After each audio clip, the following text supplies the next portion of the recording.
तो जब लिक्विड की वेलोसिटी क्रिटिकल वेलोसिटी से कम होती है, when velocity of flow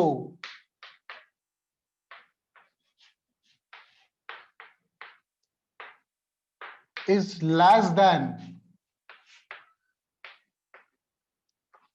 critical velocity। अगर कोई लिक्विड जिसकी वेलोसिटी क्रिटिकल वेलोसिटी से कम है, मतलब स्ट्रीमलाइन फ्लो हो रहा है,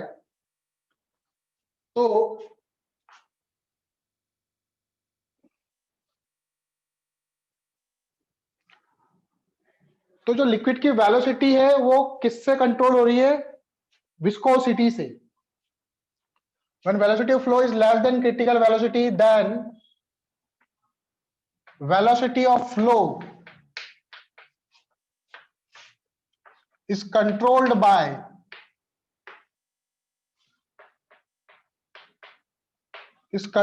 by viscosity। उसको हम लोग विस्कोसिटी से कंट्रोल करेंगे, डेंसिटी का कोई इफेक्ट नहीं होगा उसमें। There is no effect of density, there is no effect of density. Density का कोई रोल नहीं होगा उसमें। लिक्विड की कोई भी लिक्विड है, अलग अलग लिक्विड ले लिया हम लोगों ने, ठीक है। एक ले लिया आपने ऑयल ले लिया, दूसरा आपने ले लिया वाटर, दोनों को फ्लो करा, लेकिन दोनों की वेलोसिटी कैसी है? स्ट्रीमलाइन फ्लो हो रहा है, क्रिटिकल वेलोसिटी से कम है। तो जिसमें ज्यादा विस्कस फोर्स लगेगा वो धीरे फ्लो करेगा, और जिसमें कम विस्कस फोर्स लगेगा वो तेजी से फ्लो करेगा। उसमें डेंसिटी का कोई इफेक्ट नहीं लेंगे। ऐसा नहीं कि ऑयल हल्का होता है तो तेज चलना चाहिए, उसमें डेंसिटी का इफेक्ट नहीं करेंगे हम लोग। उसमें सिर्फ जो भी गवर्न होगा किसके कारण? विस्कोसिटी के कारण। आई बात समझ में? और अगर क्रिटिकल वेलोसिटी से अबव हो गया तब हम लोग उसमें डेंसिटी भी देखेंगे कि किस लिक्विड की डेंसिटी ज्यादा है, किस लिक्विड की डेंसिटी कम है। When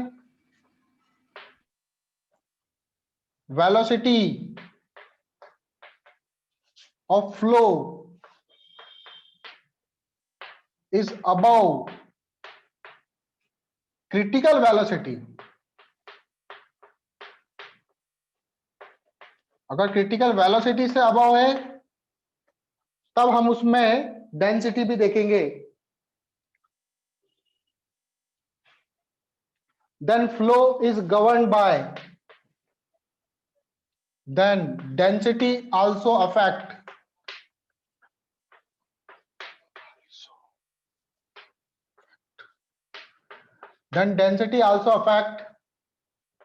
the flow of velocity of flow। तो डेंसिटी भी उसमें इफेक्ट करेगी। ठीक है, नोट कर लो इसको। तो विस्कोसिटी कब लगानी है? जब स्ट्रीमलाइन फ्लो हो रहा हो।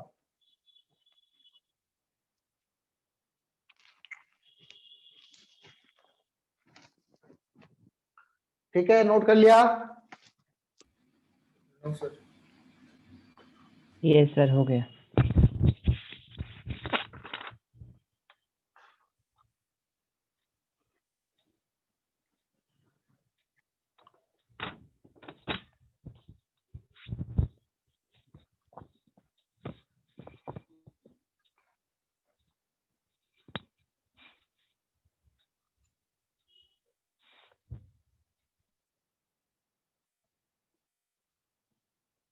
ठीक है, हो गया नोट? यस सर, हो गया। Yes sir. ठीक है, चलो आगे देखो। अब आते हैं विस्कस फोर्स की वैल्यू क्या होती है। विस्कस फोर्स निकालते हैं हम लोग। कैसे निकालते हैं विस्कस फोर्स? देखो,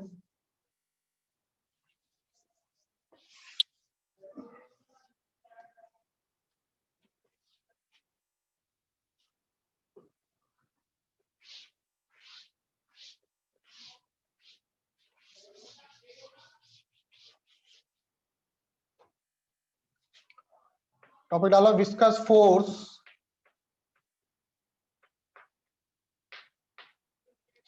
एफ वी।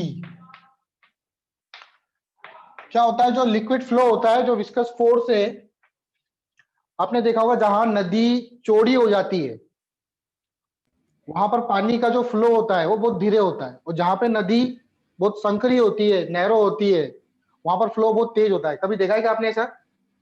Yes sir. ये सब देखे हैं।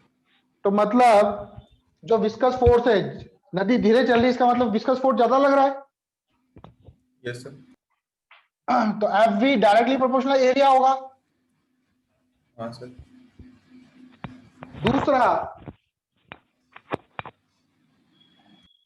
जो विस्कस फोर्स होता है वो डायरेक्टली प्रोपोर्शनल होता है minus d v by D x. D v by D x इसको बोलते हैं वेलोसिटी ग्रेडियंट।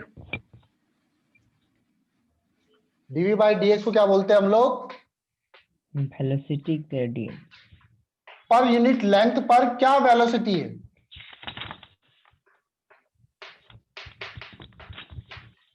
अभी इसका मतलब समझाता हूं, वेलोसिटी ग्रेडियंट कैसे निकालते हैं हम लोग। तो इन दोनों को कंबाइन करूंगा मैं तो प्रोपोर्शनल साइन हटेगा, एक कांस्टेंट आएगा। तो प्रोपोर्शनल साइन हटता है, कांस्टेंट आता है जिसको बोलते हैं eta, coefficient of viscosity, A D V by dx। This is the formula for viscous force, F equal to minus eta A D V by dx। Yes sir. अब देखो, जैसे मान लो ये लिक्विड है, तो मैंने बताया था कि जो सबसे ऊपर वाली लेयर होती है उसकी वेलोसिटी सबसे ज्यादा होती है। Yes sir. एरिया कौन सा? जैसे ये ऊपर वाली लेयर है तो उसका एरिया कितना है? ये एरिया ए। बात समझ में आ रही है? एरिया कैसा दिख रहा है? Yes sir. ए क्या है आपका? Area of layer.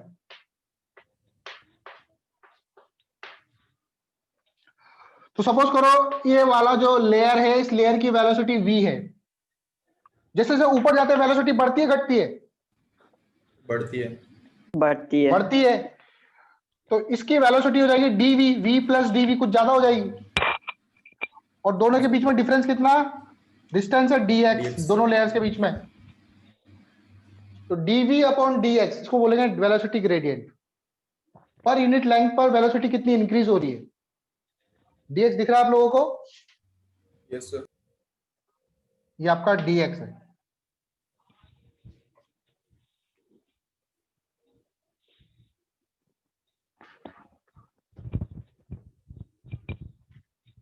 ठीक है। और मान लो जैसे ये पूरी नदी जो है या फिर जो भी है, इसकी हाइट h है। ये सबसे ऊपर वाली v हाई बोलते हैं इसको, और जो सबसे नीचे है v लो, सबसे लोवेस्ट होती है इसकी वेलोसिटी। तो velocity gradient dv by dx आप ऐसे भी निकाल सकते हो। v हाई सबसे टॉप मोस्ट वाली लेयर माइनस सबसे बॉटम वाली लेयर डिवाइडेड बाय हाइट, तो भी आपका dv बाई dx निकल जाएगा। आई बात समझ में? Yes sir. नोट कर लो इसको।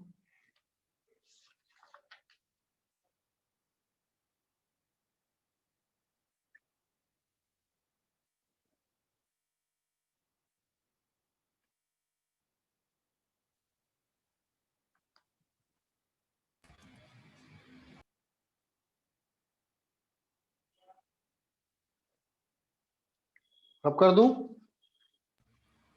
Yes sir. कई बार इसमें क्वेश्चन पूछ लेते हैं कि बताओ ईटा की डायमेंशन क्या होगी। यूनिट डायमेंशन पढ़ा आप लोगों ने? Yes sir. Unit and dimension. तो कई बार क्वेश्चन रहता है ईटा की डायमेंशन क्या होगी, यूनिट एंड, वैसे तो क्वेश्चन यूनिट एंड डायमेंशन का है, उसको भी देख लेते हैं हम लोग। कई बार पूछा गया है ईटा की डायमेंशन क्या होगी। Dimension and unit of eta. Dimension and unit of eta. Eta की क्या डायमेंशन है और यूनिट क्या है? तो पहले हम लोग क्या निकाले? डायमेंशन निकाले, यूनिट निकाले? चलो पहले यूनिट निकाल लेते हैं। F इक्वल टू आया था हमारे पास minus eta A D V by D X. ठीक है, पहले मैं यूनिट निकालता हूं। तो फोर्स की यूनिट क्या है? न्यूटन। ईटा माइनस साइन तो लेंगे नहीं, ठीक है। एरिया की क्या होती है? Metre square.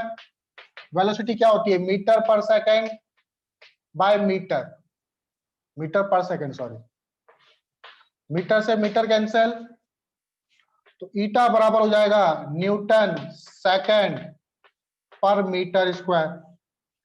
ये इसकी एसआई यूनिट होगी। ये क्या हो जाएगी? एसआई यूनिट,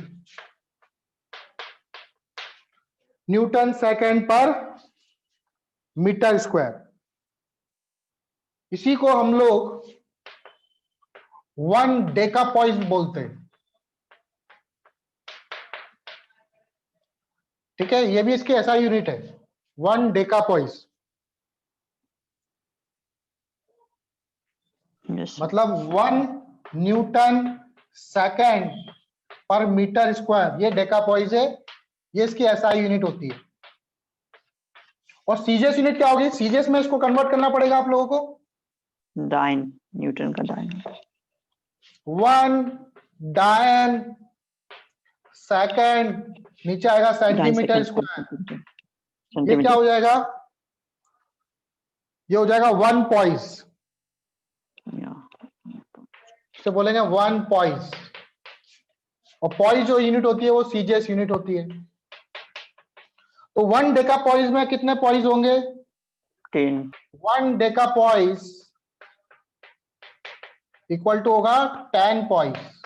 ठीक है, नाम से पता चला डेका, डेका मतलब 10, सुना होगा आप लोगों ने। तो 1 डेकापॉइस इक्वल टू होता है 10 पॉइस। और 1 पॉइस में कितने सेंटीपॉइस होंगे? 100 सेंटीपॉइस। कन्वर्ट करना आता है ना आप लोगों को? Senti, Yes, sir. मिली, तो 1 पॉइस इक्वल टू 100 सेंटीपॉइस। ठीक है, ये इसकी यूनिट हो गई। डायमेंशन निकालते हुए हम लोग नोट कर लो इसको। डायमेंशन कैसे निकालेंगे? इधर निकाल देता हूं डायमेंशन। फोर्स की डायमेंशन क्या होती है? MLT minus 2 Yes, sir. Eta. Area की क्या होती है? L square. D v velocity LT minus 1, नीचे L से L कैंसिल, ईटा बराबर MLT minus 2 divided by L square T minus 1। L से L कैंसिल, T माइनस 1 से माइनस 1 कैंसिल, तो ईटा इक्वल टू हो जाएगा M L की पावर माइनस 1 T की पावर माइनस 1।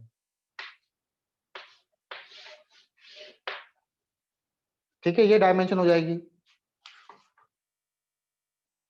M की पावर 1, L की पावर माइनस 1, T की पावर माइनस 1। समझ गए? Yes, sir. Yes, sir. ये यूनिट वगैरह याद रखना। पॉइस क्योंकि कम यूज में होता है तो हमको ध्यान नहीं रहता पॉइस किसकी यूनिट होती है। लोग समझते हैं पॉइस जो है वो ऐसा यूनिट है, पॉइस नहीं होती है, डेका पॉइस होती है। तो इसमें भी कई बार बच्चे गलती कर देते हैं।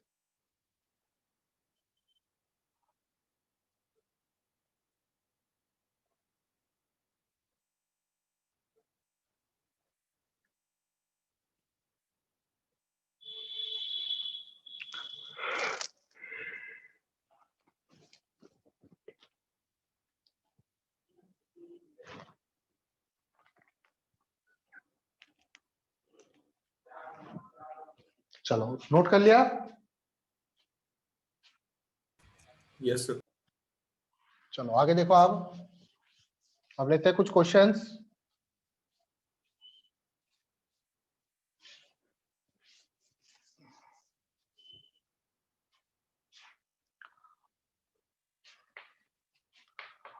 A man is rowing a boat. A man is rowing a boat with constant velocity v naught. With constant velocity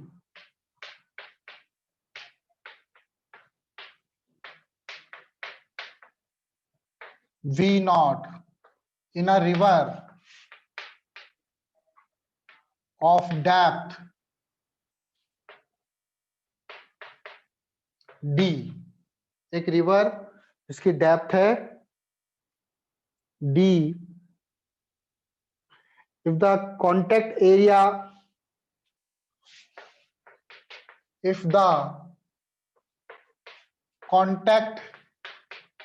area of boat is a and coefficient of viscosity is eta, find the force required to row the boat. Find the force required to row the boat.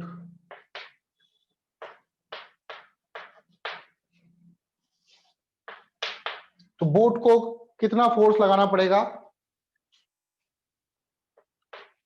इसको constant velocity से move कर रहा है तो net force क्या होगा? Net force 0 हो रहा है, मतलब जितना Yes, sir. विस्कस फोर्स लग रहा है, सेम फ्रिक्शन फोर्स जो क्वेश्चन करते थे वही विस्कस फोर्स वाले क्वेश्चन करेंगे. बोट बना लेते हैं एक अच्छी सी, ऐसे कुछ होती है, नीचे एरिया. अब बोट कांस्टेंट वेलोसिटी से मूव कर रही है v नॉट से, इसकी डेप्थ कितनी है? d. तो पीछे लग रहा है विस्कस फोर्स Fb और बोट का फोर्स कितना लगेगा आगे? तो क्या Fv के बराबर होना चाहिए, बोट का फोर्स विस्कस फोर्स के बराबर होना चाहिए. Yes, sir. Yes, अभी sir. तो कांस्टेंट वेलोसिटी से मूव करेगा. विस्कस फोर्स की वैल्यू क्या होती है? Minus eta area, contact area A, क्योंकि बोट का एरिया कितना टच है? A, into D V by D X. अब डीवी बाई डी एक्स की जगह क्या लिखोगे?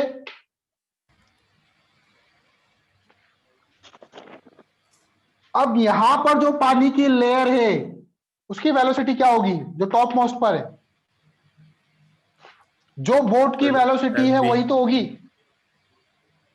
Yes, ये sir. जो पानी की लेयर है इसकी वेलोसिटी क्या होगी? जो बोट की वेलोसिटी है. V naught. और नीचे वाले की क्या लेंगे?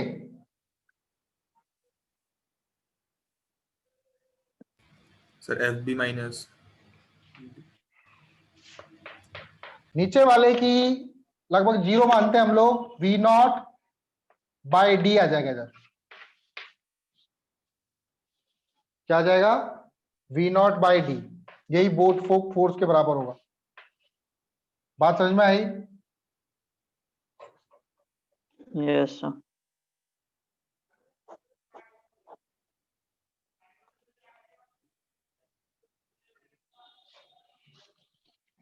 नोट कर लो इसको.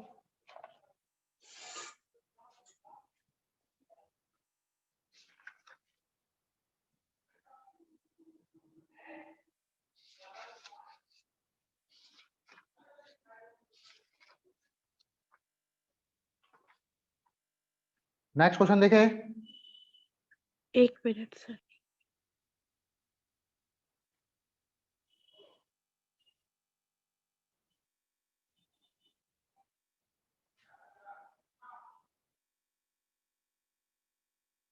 हो गया? हाँ. चलो आगे देखो.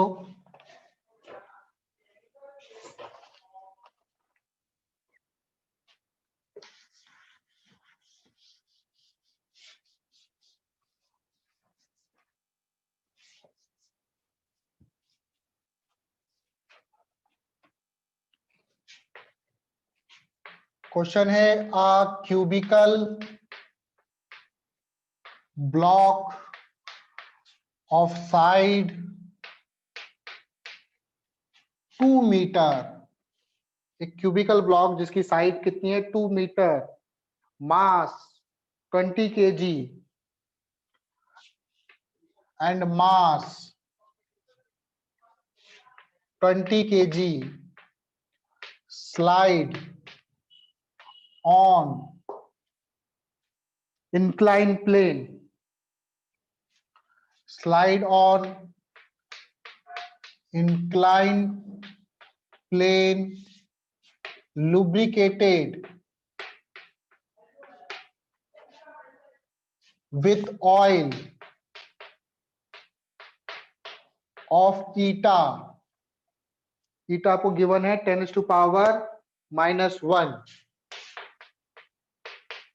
poise. If block has constant velocity of 10 meter per second, if block has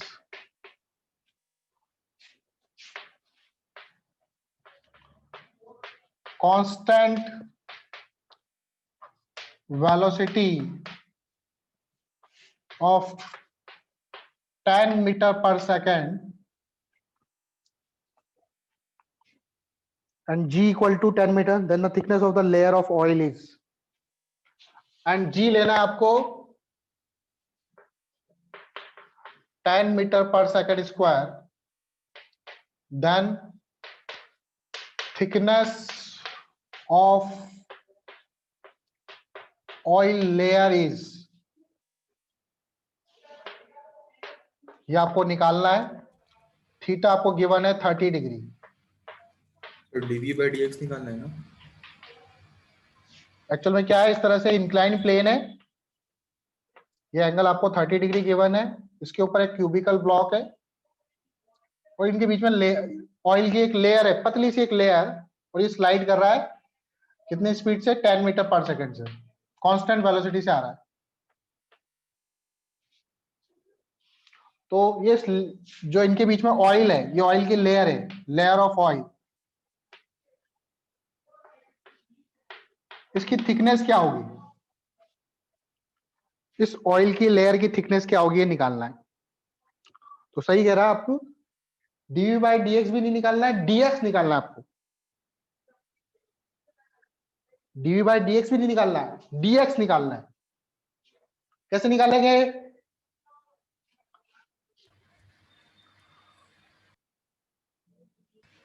viscous force constant velocity से मूव कर रहा है, तो नीचे लग रही है ग्रेविटी mg sin थीटा, वो किसके बराबर होगा, विस्कस फोर्स के. तो Fv equal to minus eta a dv/dx. Fv की वैल्यू किसके बराबर है, mg sin थीटा के. बात समझ में आ रही है, क्योंकि कांस्टेंट वेलोसिटी से मूव कर रहा है. Yes, sir. mg sin theta minus eta a dv/dx. अच्छा, माइनस ईटा लेंगे नहीं लेंगे, एक्चुअल में हम लोग तो मैग्नीट्यूड ले रहे हैं, तो यहां पे माइनस नहीं लेंगे हम लोग. माइनस साइन तो ये डिनोट कर रहा है कि जो विस्कस फोर्स होता है वो, तो उसको पॉइस में ही लेंगे ईटा की न्यूटन पर सेकंड पर मीटर. उसको डेका पॉइस में चेंज करना पड़ेगा ना आपको, ऐसा यूनिट में चेंज करना पड़ेगा. m कितना है 1 आ जाएगा. 20, g कितना है 10, sin 30 कितना होता है 1/2, डायरेक्ट लिख रहा हूं मैं. ईटा कितना लेंगे 10⁻1 माइनस 1 पॉइस है, तो 1 पॉइस इक्वल टू कितना हो जाएगा, जल्दी बोलो, 10⁻⁻2 हो जाएगा ना. Yes, sir. ईटा की वैल्यू 10⁻⁻2. एरिया कितना, एरिया कितना होगा, साइड 2 मीटर है, एरिया 2 का square. 4. Yes, sir. Change in velocity dv, dv में 10 लेंगे क्या, क्योंकि लिक्विड के अपर लेयर की स्पीड क्या होगी, जो ब्लॉक की स्पीड है, यस सर. Bye dx. 10 से 10 कैंसिल, और कुछ कट रहा है 2 से 10 टाइम्स dx इक्वल टू 2 टू जा 4 इंटू 10⁻⁻3। ये किसमें आएगा? मीटर में।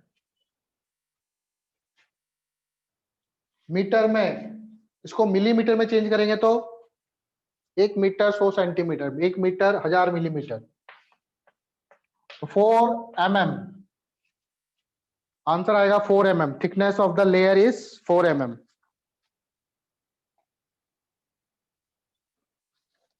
ठीक है, Yes, sir. सर हाँ बेटा। सर हम माइनस क्यों हटा रहे हैं, मतलब माइनस क्या था? एक्चुअल में हम लोग मैग्नीट्यूड को इक्वल कर रहे हैं ना, हम लोग जो इक्वल कर रहे हैं यहाँ माइनस में आता, फिर वो -4 mm थोड़ी होती थिकनेस, थिकनेस तो पॉजिटिव में होगी। यहाँ पे लग रहा है mg sin थीटा। हाँ, थिकनेस मतलब नेगेटिव में नहीं हो सकती। थिकनेस कैसे नेगेटिव में? मैंने बोला तेरी हाइट कितनी है, तेरी हाइट तो बोलेगा -5 फुट, ऐसा हो सकता है क्या? नहीं सर। तो नहीं हो सकता ना, थिकनेस भी नेगेटिव में नहीं हो सकती ना। समझ गया? तो इसका रेफरेंस हमको पॉइंट सिर्फ- सर के ऊपर ले लेंगे। हाँ हाँ, रेफरेंस पॉइंट। हाँ, फिर वो तो फिर आप कर सकते हो। अब विस्कोसिटी पे टेम्परेचर का क्या इफेक्ट होता है, क्या लगता है? टेम्परेचर बढ़ाने पे विस्कोसिटी क्या होगी, बढ़ेगी घटेगी? सर कम होगी। एक लिक्विड है, ठंडा पानी है, गर्म पानी है, या फिर आपने हनी वगैरह देखा होगा, हनी को कभी इस तरह से फेंक के देखो, एक को आपने गर्म करके फेंका और एक को ठंडा फेंका, कौन ज्यादा तेजी से मूव करेगा? सर गर्म वाला। गर्म वाला। तो effect of temperature on viscosity, तो टेम्परेचर का क्या इफेक्ट पड़ता है? तो टेम्परेचर बढ़ाने पर विस्कोसिटी क्या होती है? घटती होती है। है। लेकिन किस में? सिर्फ लिक्विड में, गैस में नहीं होती। गैस में बढ़ जाती। इन लिक्विड्स, क्योंकि टेम्परेचर ईटा जो होता है विस्कोसिटी कोएफिशिएंट ऑफ, वो 1/√T के प्रोपोर्शनल होती है। इक्वल नहीं आएगा, प्रोपोर्शनल आएगा। तो टेम्परेचर बढ़ाने पे क्या होगा? विस्कोसिटी घटेगी। सर किसमें? गैसेस में लिक्विड्स में। विस्कोसिटी होती है। गैसेस में फ्लूइड है, गैसेस में फ्लूइड है, लेकिन Viscosity गैसेस में कैसे होती टेम्परेचर है? बढ़ाने पर विस्कोसिटी क्या होगी? बढ़ेगी। इसमें डायरेक्टली प्रोपोर्शनल होता है। मतलब गैस को आप गर्म करोगे तो उसमें ज्यादा फ्रिक्शन फोर्स लगेगा, ये कहने का मतलब है। सर पर उसके वो गैस सर को गर्म करेंगे, फॉर्मूला क्या होगा उसका वैसे? ऐसे हमने लिक्विड का निकाला विस्कोसिटी का। इसमें डायरेक्टली प्रोपोर्शनल होगा टेम्परेचर के। अच्छा, गैस के लिए जैसे इसमें लिक्विड का तो सर समझ आ गया कि मतलब लेयर्स पे डिपेंड कर रहा है। गैस में तो सर लेयर्स कैसे पता चलेगा? गैस में भी लेयर्स होती है ना, गैस में भी लेयर्स होती है। अभी आप जैसे एटमॉस्फेयर में ऊपर जाओ तो ऊपर जाते जाते डेंसिटी कम नहीं होती? होती है वो सर। क्या आता है? ट्रोपोस्फेयर, स्ट्रेटोस्फेयर, वो एक तरह Yes, की sir. लेयर्स ही तो है। सर तो फिर जो कुछ हाँ, कुछ सर मैं बोल रहा है ऐसे वो सर जहाँ पे मतलब स्ट्रेटोस्फेयर के नीचे जितनी भी लेयर्स होती है तो सर उसको तो उन एक सारी पर्टिकुलर नाम लेयर्स दे में। दिया हमने। हम जैसे हाँ जैसे हाँ। ऊपर जाते जाते डेंसिटी कम होती जाती है, तो इस तरह से लेयर्स होती है इसमें भी। तो पर्टिकुलर हम नहीं बोल सकते कि कितनी लेयर्स है, 2 लेयर है, 3 लेयर, ऐसा नहीं। इनफाइनाइट लेयर्स हो सकती है, वो आप पे डिपेंड करता है आप कितनी लेयर्स लेते और सर है जो ना? इसके नीचे मतलब सबसे लोएस्ट लेयर के नीचे जहाँ पे हम लोग रहते हैं तो वहां पे तो सर सेम ही होगा जो कि विस्कस फोर्स हम होगी। लोग, हाँ यहाँ पे विस्कस फोर्स सबसे ज्यादा होता है, और ऊपर जाते जाते कम। ऊपर जाते जाते कम होता जाता है। सर हाँ सर स्पेस में होती है। सर ओ टी को रूट में क्यों लिखा, सिर्फ 1/t लिखते ना। वैसे ही मतलब से ऑर्बिट्स। ठीक है, नहीं नहीं, स्पेस में कोई फ्लूइड नहीं है। विस्कोसिटी कहाँ लगेगी? फ्लूइड के बीच में। फ्लूइड्स। ठीक है, ये गैसेस के लिए। गैसेस में टेम्परेचर बढ़ाने पे विस्कोसिटी बढ़ जाती है, क्यों? इसमें भी तो घटनी चाहिए ना। पार्टिकल और मूव करके। इसमें क्यों बढ़ जाती है? तो गैसेस के पार्टिकल वैसे ही पहले बहुत दूर दूर रहते हैं, टेम्परेचर बढ़ाएंगे तो ये फास्टली मूव करेंगे, एक दूसरे से टकराएंगे, तो अब इनके बीच में ज्यादा क्या होगा? ज्यादा कांटेक्ट होगा। पहले कांटेक्ट कम था, तो पहले विस्कस फोर्स Yes, भी sir. कम था। टेम्परेचर बढ़ाऊंगा तो ज्यादा टकराएंगे, ज्यादा कोलिजन होंगे, ज्यादा कोलिजन होंगे तो मतलब ज्यादा कांटेक्ट में आएंगे, ज्यादा कांटेक्ट में आएंगे तो विस्कस फोर्स बढ़ेगा। आई बात समझ में? Yes sir.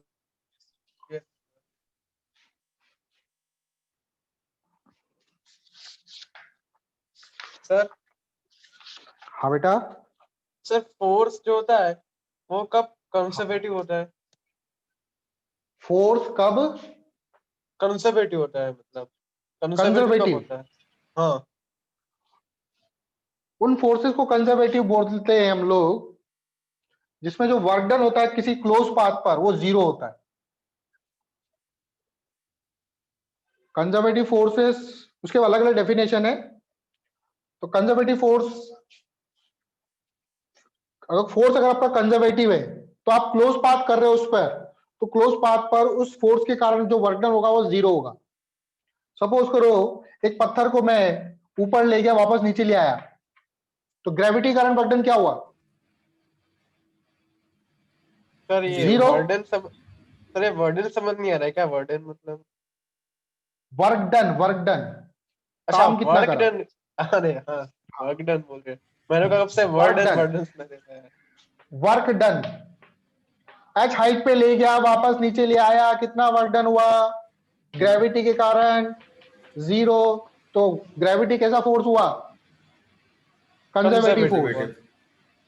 फ्रिक्शन फोर्स, एक ब्लॉक को मैं ऐसे मूव कराया फिर वापस लेके आ गया, फ्रिक्शन फोर्स तो हमेशा अपोज करेगा। Yes sir.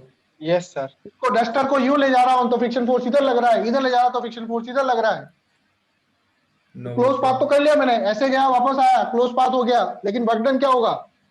इसमें तो जीरो Zero. नहीं होगा, इसमें जीरो नहीं Zero होगा होगा। फ्रिक्शन के कारण। सर हाँ। अपोज है ना ब्लॉक, दोनों। जब ब्लॉक इधर जा रहा था तो फ्रिक्शन इधर लग रहा था, हाँ फिर जब घूम के आ रहा है तो फ्रिक्शन फोर्स इधर लग रहा है। हाँ सर दोनों तो ऑपोजिट फ्रिक्शन है।